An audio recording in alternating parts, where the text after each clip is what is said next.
far-off, broken land, where we send young men and women to fight and kill and be killed. Who will walk beside them in the battle zone without a weapon to comfort the wounded and the dying and those left behind? Only those with the courage of their convictions.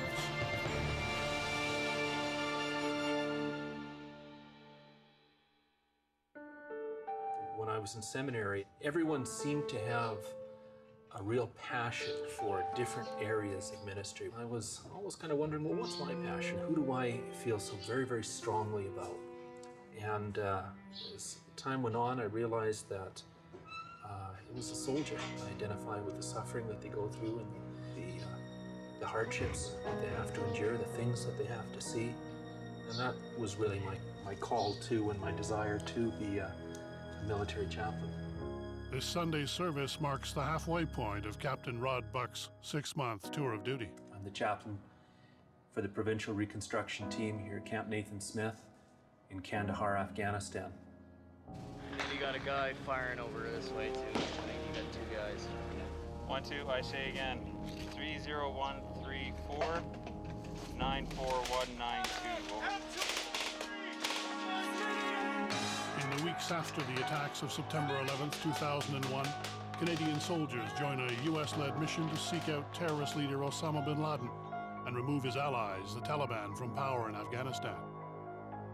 Though bin Laden is not captured, the Taliban are defeated, and Canadians redeploy to the capital, Kabul, for security and humanitarian relief. In 2003, the U.S. starts a new war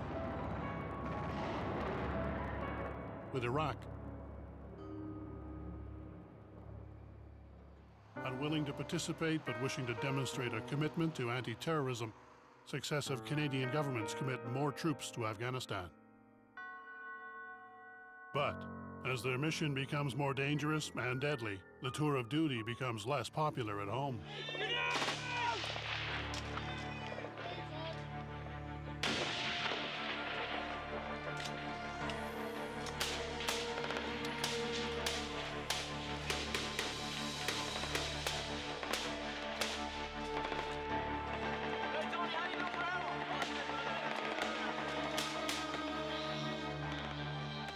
This is a tour that's very unlike a lot of the tours that troops have gone to, in that we're not peacekeepers here.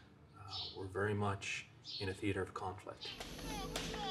And the very fact that we don't have freedom of movement outside the wire, that everything is armed, every movement is in convoy. There are people who are out who are actively hunting us. That's something that takes a little bit of time to get your mind wrapped around.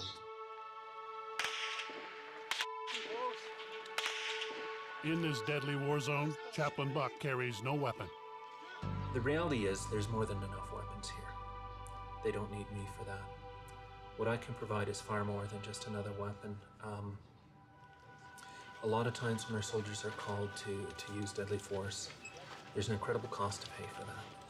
There's an incredible guilt, a difficulty, something that they're going to live with for the rest of their lives. When they come and talk to me, what they don't need to hear is another soldier justifying themselves for their own use of a weapon or use of deadly force.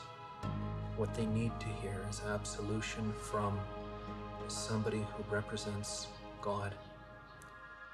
So that's my role in this place.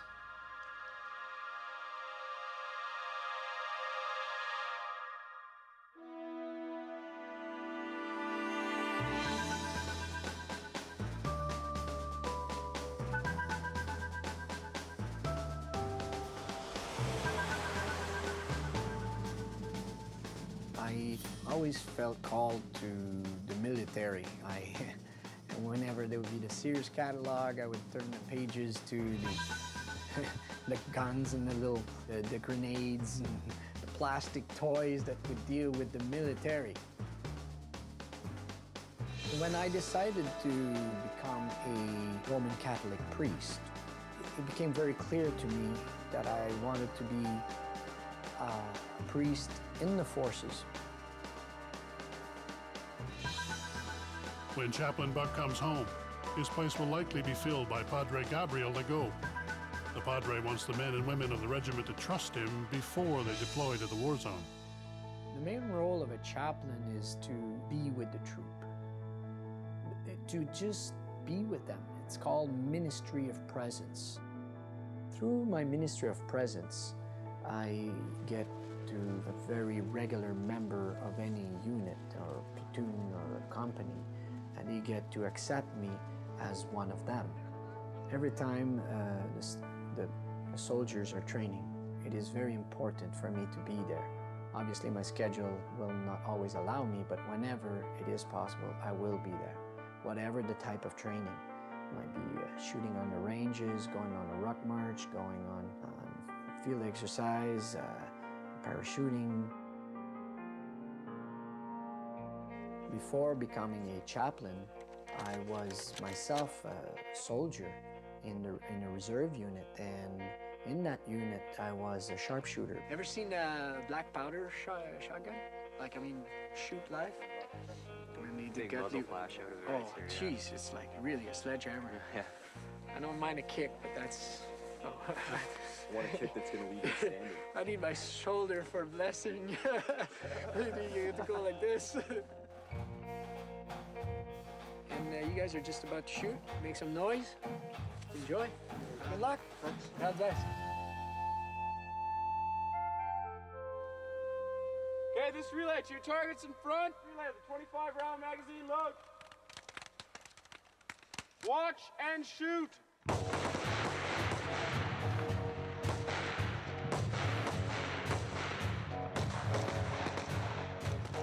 One of the Padre's duties is to determine which soldiers are fit to fight in Afghanistan. He's in a good position to know, because he's been there. Unload. 10-round magazine, load.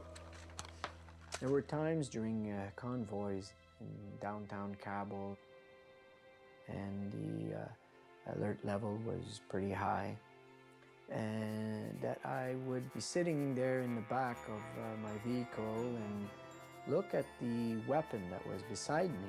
It is my belief that I would not use a weapon to defend my position.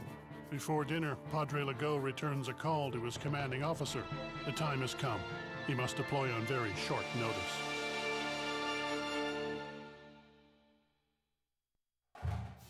On a Canadian military base, Padre Gabriel Legault takes part in a pre-deployment ritual.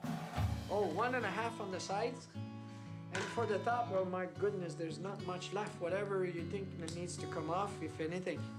Do I get a lollipop like when I was a kid? You sit still. If I sit still, I'm gonna look like a soldier. Military people don't expect to stay in a particular home a long time. We're constantly on the move. 2 years ago, I was in Edmonton, last year in Cold Lake, and that's my life. Fellow chaplain Rod Buck had a more rooted home life. The pastor of a Winnipeg Lutheran church, Buck signed on to serve as a chaplain overseas. When his name came up, the military didn't give him long to prepare. I had about a month to really get my head around the fact that I was actually coming to Afghanistan. We were going, we weren't going, and suddenly I got the call saying, we need you within a week. And so the preparation time was hurried. After rushed basic training, Buck was deployed to the war-torn city of Kandahar. It's in some ways exactly like you'd envisioned, and in some ways so very, very different from anything you could prepare for. For Buck, the experience recalls Old Testament verses from the Psalms of Ascent. They're psalms of a people traveling on pilgrimage through a strange land. They're talking about the fear and the dangers of the journey, and always, always talking about the trust they have in the God who will bring them safely at the other end. Buck shares the pilgrim's trust. In a dangerous place, people have asked me, are you worried about going there, especially without a weapon? Somebody wise once said to me that the safest place to be is where God wants you to be. And I honestly feel, even though this is a dangerous place, it's good work for a Padre. It's where we need to be. And not having a weapon doesn't bother me. Just makes me a little more conspicuous.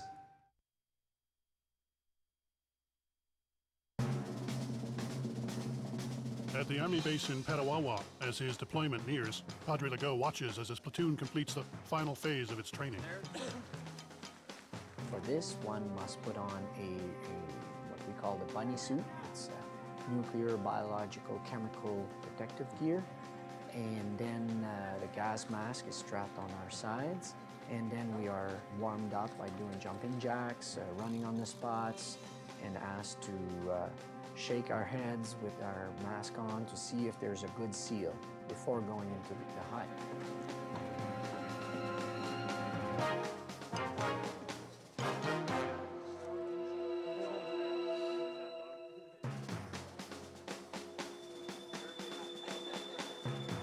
When they emerge, they receive a second briefing, this time without the mask on. Hey, what's gonna happen now? You're gonna come in there, you're gonna gas up one at a time. When you feel you get The staff like to play games sometimes, and we'll ask a very innocent question upon entering the room, like how many people with you or how are you? And if you take the time to answer, you're done. So you'll be escorted out the back door choking. Sometimes people approach me and ask me the question, isn't there some kind of a dichotomy between priesthood and military, combat arms? For instance, Jesus would always be where most people needed to hear his word. It is important that his word, his vision, his spin be brought into the combat arms.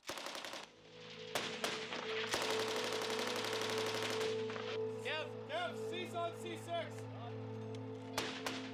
When I deploy as a chaplain, I am not armed. And I think it's a good thing. Somewhere in the midst of that chaos, someone has got to be a different symbol. Padre Legault believes there should be someone on the battlefield who stands for peace. His fellow chaplain agrees. One of the most dangerous things you can do in any theater of conflict like this, in any war, is to start to believe that the enemy is not a human, that the enemy is whatever racial slur or descriptor that you put onto them. Once you dehumanize an enemy, you give yourself the license to do all types of atrocity. Hey, get behind something now. We got airburst 200 meters. Shut up! Here it comes.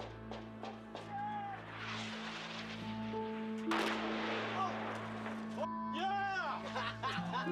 The danger, not only in the atrocities being there, is the guilt and the horror that these soldiers take home after having done these things.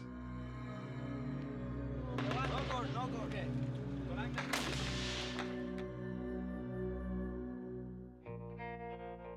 When the troops go onto a tour of operations overseas, we refer to this military movement as a deployment. One of the Padre's duties is to assess which soldiers are fit to be deployed to a war zone. We refer to this process as a DAG. It's a Deployment Assistance Group. The screening process, we rate a soldier either to be green, that means ready to deploy, deployable, yellow, or red. Red means non-deployable, cannot deploy. So David, I got your DAG sheet here. I see you're married.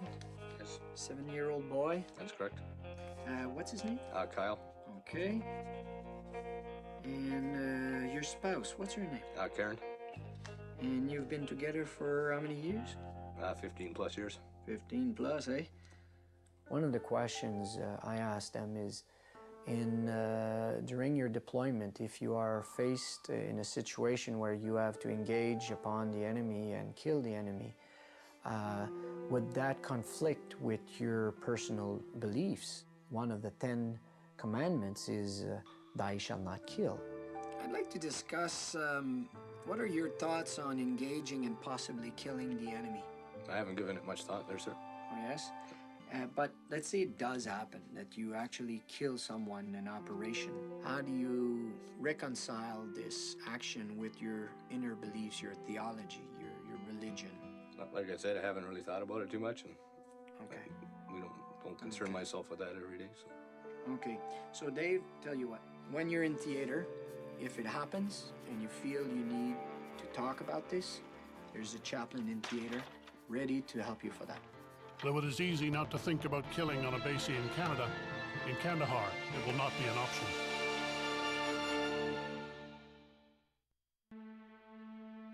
While many talk peace, for Chaplain Rod Buck, the Canadians in Kandahar walk the walk. The people here are willing to risk their lives to carve out a peace in a devastated land, one well, one school, one police station, one hospital at a time.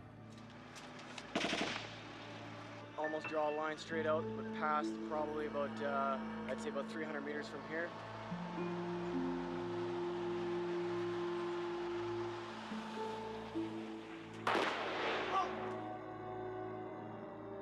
A lot of times when we've heard that there's been a tick, there's been contact, there's been an IED, an explosion, you can cut the tension around here with a knife. You can see tension all around. The first thing that goes through our minds is, who is it? Is he one of ours? Is it somebody we know? And that's a very frightening thing. So a lot of times then, my role will be to walk around the camp and to allay some fears, maybe just to keep rumors down to a minimum. On a day when we know we're getting casualties in, my first station will be to go over to the UMS, to our medical area, to tee up with the doctor and the medics there. I'll move litters, hold IV bags, help hold limbs. In that way, by working shoulder to shoulder with the medical team, I'm able to minister not only to the troops that come in and the civilians that come in with casualties, but also to the medics who have to deal with them in that kind of stressful environment.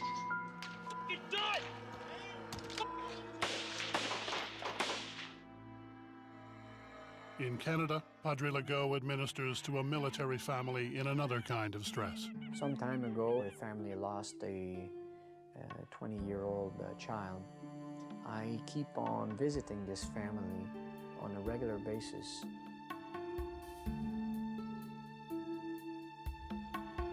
You haven't lost a child, you don't understand. There's not much people can say. People ask you, like, how are you doing? How are you feeling? I can't say great. No. I'm fine, No. It happens very often that people will call and through after an event and just say words like, I'm so disillusioned, or there's no more meaning to life. I don't have no faith whatsoever, not even any in me. I taught Carmen about, faith and tell her that, you can pray this and that, and I'm sure she prayed. Mm-hmm. And it didn't come true, so no, my faith is gone. Okay. So many of the great saints lost faith, total faith, and there were times where they just couldn't even believe that God even existed. So, you must be normal. Sometimes people go as far as saying, how can God let things like that happen? In the big picture, if we truly believe that there is life after life, that also brings a better perspective, another perspective on the issue at hand. Heavenly Father, I thank you for guiding me here today, for opening those doors, the door of this household, the door of John and Vivian's hearts.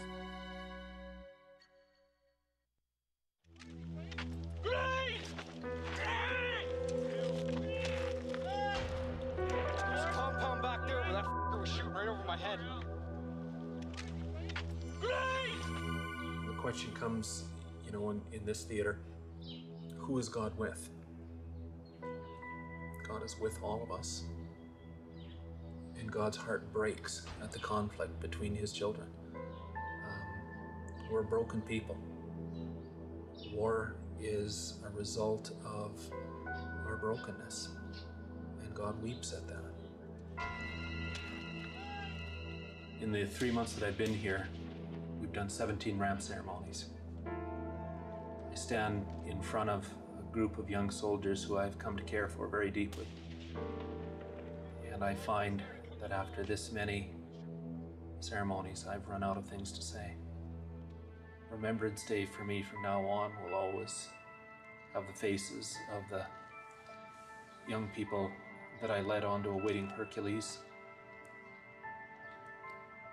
or the men and women I've served with here, or had the ceremonies for. And we will never know peace quite in the same manner again without remembering what peace truly cost in the lives of our friends. There is no one who wants peace more than a soldier. Every year, at the 11th hour of the 11th day, the 11th month, we gather with Canadians all around the world to remember Canadian Forces comrades who have died in the pursuit of freedom and the preservation of a just peace. No one has greater love than this, to lay down one's life for one's friends. You are my friends if you do what I command you. I do not call you servants any longer, because a servant does not know what the master is doing.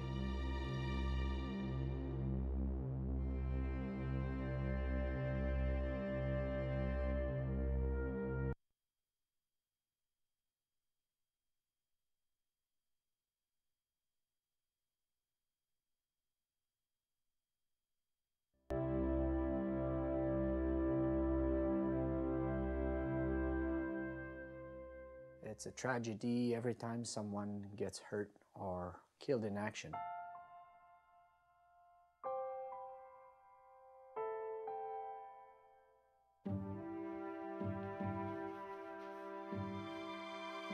When we go into outside garrison, either it be in the field exercise or in deployed operations, I always bring with me my chaplain's kit.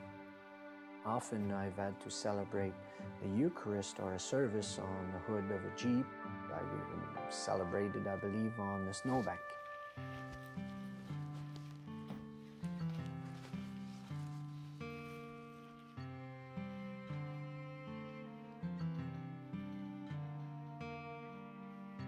In a conflict with a murky enemy, an undefined goal, and no end in sight, perhaps the chaplains are needed here most of all.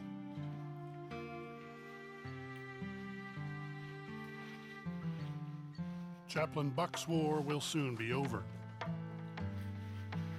For Padre Legault, it's about to begin. I pray for my troops. I pray for the people we're about to go and help. I pray for the command structure. I pray for myself. I pray for everyone.